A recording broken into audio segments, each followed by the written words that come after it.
విధమైనటువంటి దురభ్యాసాలని మనం చేసుకోకూడదు.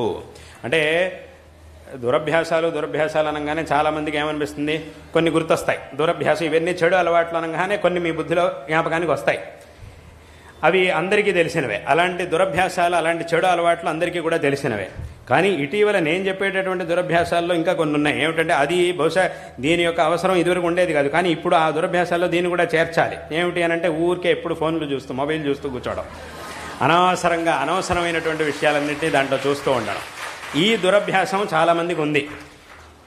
ఇది కూడా చాలా హానికారకంగానే ఉంది. ఎందుకంటే ఇదివరకు ఆ పట్టీలో ఇవి ఉండేవి కావు, కానీ ఇప్పుడు దీన్ని కూడా చేర్చాల్సి వచ్చింది. ఇవి ఆ దురభ్యాసాలు అనగానే కొన్ని గుర్తొస్తాయి. ముఖ్యంగా 4-5 గుర్తొస్తాయి మనకి దురభ్యాసం. ఆ 4-5తో పాటు 5వ దానిగాను అథవా 6వ దానిగాను దీన్ని కూడా చేర్చాలి. ఎందుకంటే ఇది అంత హానికారకంగా ఉంది కాబట్టి. ఇక్కడ ఏమిటి, ఇక్కడ ఎవరిది తప్పు? ఈ వస్తువుని తయారు చేసిన వాడిది తప్పు కాదు, దాన్ని ఉపయోగించేటటువంటి వాడిది తప్పు. ఎందుకంటే ఏ వస్తువైనా కూడా లోకంలో దానికి సదుపయోగం ఉంటుంది, దురుపయోగం ఉంటుంది, రెండూ ఉంటాయి. కానీ సదుపయోగం చేయడం అనేది మన యొక్క కర్తవ్యం. అన్ని వస్తువులు సదుపయోగం, దురుపయోగం అనేది ఈ ప్రపంచంలో ప్రతి ఒక్క వస్తువుకి ఉంటుంది. కానీ సరైనటువంటి వివేకంతో సదుపయోగం చేసుకోవాలి, దురుపయోగాన్ని ఎప్పుడు కూడా చేయకూడదు.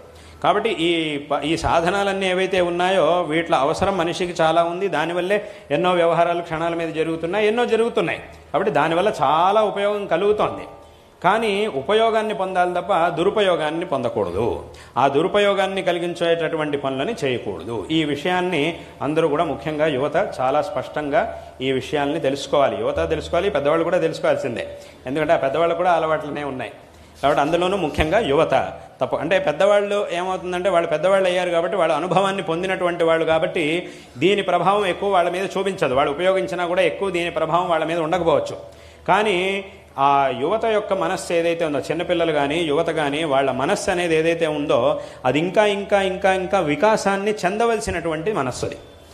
కాబట్టి అటువంటి ఆ వికాసాన్ని పొందేటటువంటి అవస్థలో గనక దానికి ఏదైనా ఇబ్బంది కలిగింది, విఘాతం కలిగింది అంటే ఇంకా వికాసాన్ని పొందడం అనేది ఆగిపోతుంది. ఇప్పుడు ఒక విత్తనం ఉంది, ఆ విత్తనాన్ని నాటినప్పుడు దాని నుంచి ఒక విత్తనం చక్కగా ఉన్నప్పుడు దాన్ని నాటి నీళ్లు పోస్తే అప్పుడేమవుతుంది, దాని నుంచి అది మొలకెత్తుతుంది, దాని నుంచి మొక్క పెరుగుతుంది, త్వరగా పెద్ద చెట్టు అవుతుంది, మనకి ఫలాన్ని ఇస్తుంది. అదే ఆ విత్తనాన్ని కనుక ఒకసారి మంటల మీద కాల్చి దాన్ని కనుక నాటితే అప్పుడేమవుతుంది, దాని నుంచి అంకురం అనేది పుట్టదు.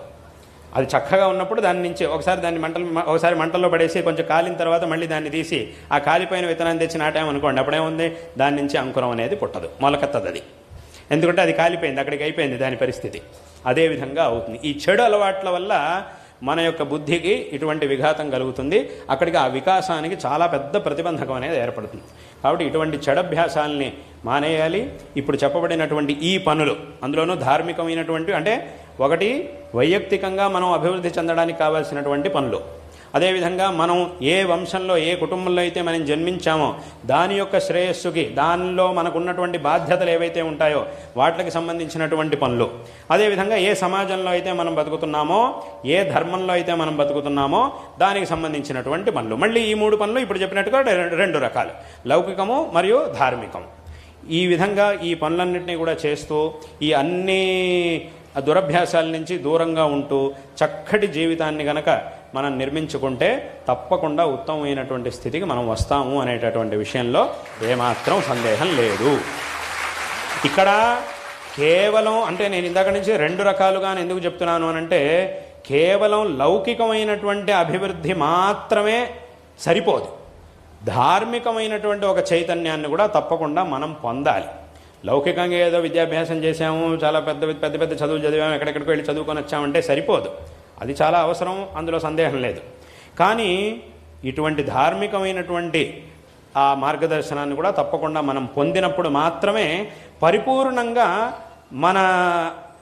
మన మీద మనం నిగ్రహాన్ని సాధించగలుగుతాం, ఉత్తమమైనటువంటి స్థితికి మనం రాగలుగుతాం. కాబట్టి ఈ విషయాన్ని అందరూ కూడా తప్పకుండా తెలుసుకోవాలి.